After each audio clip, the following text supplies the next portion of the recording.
more sanctions being leveled against Russian companies. How would that impact India, given that there is going to be a reduction? And then we'll talk about how a trade deal could be in the offing.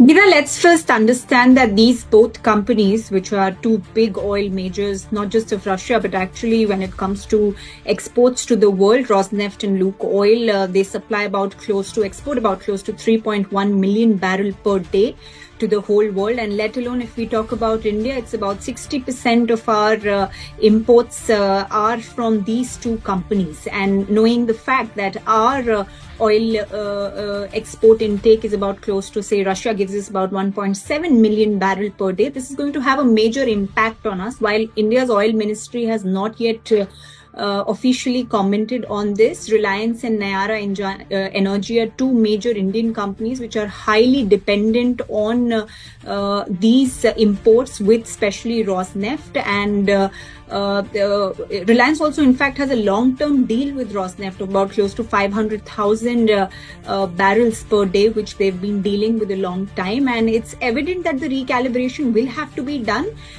because it's not just the US, it's the EU and the UK who have put, and knowing the fact that companies can't deal with the exchange in terms of dollar, it makes it difficult for India to also continue their trade with Russia, right, at least at a discounted price.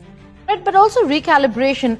These two companies realigned their entire refinery to suit the crude coming in from Ural Mountains, and now they'll have to go all the way back, or at least temporarily halt. That in itself is going to be a huge jolt.